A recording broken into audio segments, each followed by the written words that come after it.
Herkese merhaba. Bu hafta içerisinde Hazine ve Maliye Bakanlığı tarafından yeni bir ekonomik plan açıklandı. Bu plan içerisinde de kıdem tazminatının gündeme getirilmesi bir anda yeniden konuşulmaya başlamasına sebep oldu bu fonun. Çünkü 2019 yılı sonu itibariyle kıdem tazminatında biriken fonun bireysel emeklilik sistemiyle entegre hale getirilmesi planlanıyor.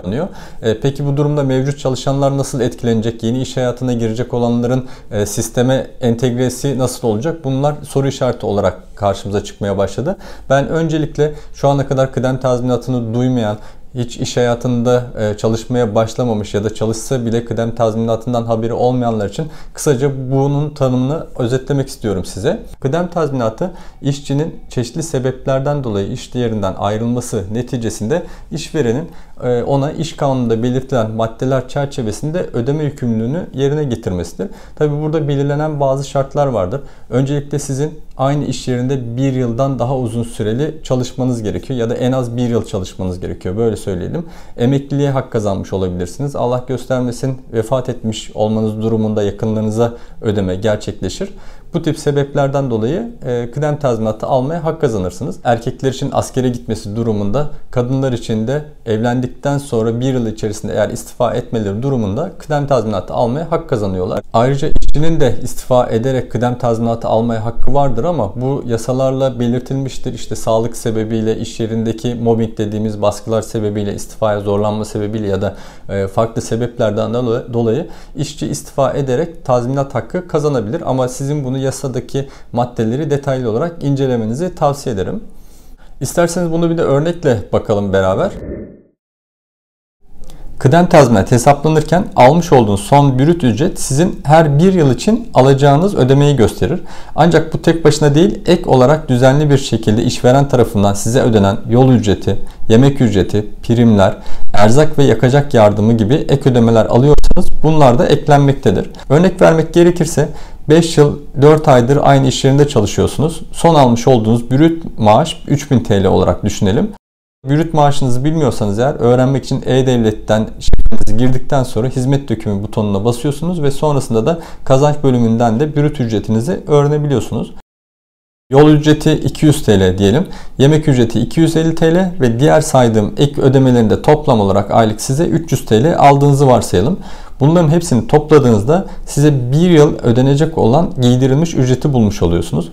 Mevcut sistemde kıdem tazminatı son brüt ücret üzerinden ödenmekle birlikte kıdem tazminatı her yıl belirlenen tavan tutarını aşamamaktadır. 2019 yılı için ise 6017 lira olarak tazminatı tavanı uygulanmaktadır. Her yıl için 3750 TL ödeme alacağımızı hesaplayarak bunu toplam çalıştığımız yıl ile çarpıyoruz. Ayrıca kalan 4 ay içinde 1250 TL alacağımızı dikkate alarak toplamda ortaya çıkan rakam üzerinden binde 7.59 damga vergisi kesinti yapılarak kıdem tazminatı ödemenizi alabilirsiniz. Genelde işten çıkarken bu ücreti almanız gerekir. İşvereniniz ile karşılıklı görüşerek belirli bir vadede almayı kabul edebilirsiniz. Ancak 5 yıl içerisinde talep etmeniz gerektiğini unutmayın. Bu örnekleri sizler de kendi maaşlarınız üzerinden belirleyebilirsiniz, hesaplayabilirsiniz. Ancak bu yıl özellikle bu konu daha çok gündemimizde olmaya devam edecek. Yıl sonuna kadar birçok açıklama olacaktır. Ama genel görüş kıdem tazminatının sürekli fonda kalacağı, yani emekliliği hak edene kadar kıdem tazminatına alınamayacak. Burada birkaç tane farklı sebepten dolayı alabileceğiniz belirtiliyor. Az önce belirttiğim gibi eğer Allah korusun ölüm anında yakınlarınıza ödeme yapılıyor. İlk defa ev ya da araba alacaksanız burada kıdem tazminatının bir kısmını almaya hak kazanabiliyorsunuz. Eğer sistemde 10 yıl olarak düşünülüyor şu anda ama bu tabi değişebilir, uzayabilir. 10 yıl ve üzerinde kalırsanız yine aynı şekilde ya da bireysel emeklilik sisteminde olduğu gibi 56 yaşı tamamladıktan sonra kıdem tazminatına almaya hak kazanabilirsiniz.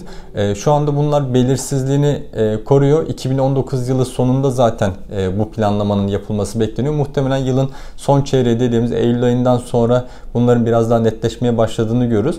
İşveren tarafından baktığımızda da kıdem tazminatının fonda kalıyor olması işverenin şöyle bir handikap yaratıyor.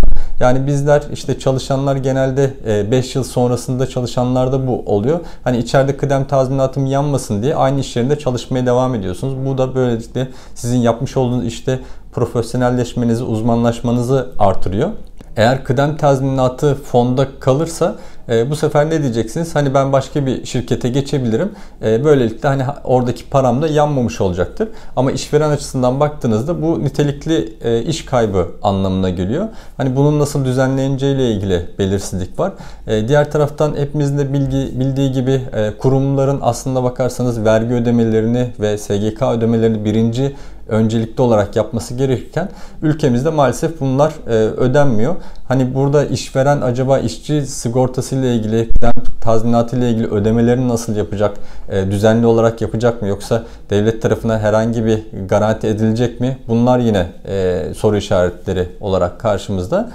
Bundan sonra birçok açıklama olacaktır. Bizler de tabii çalışan olarak bunları takip etmemiz gerekiyor. Eğer sorularınız varsa yorum bölümüne yazmayı unutmayın arkadaşlar. Hepinize iyi günler dilerim.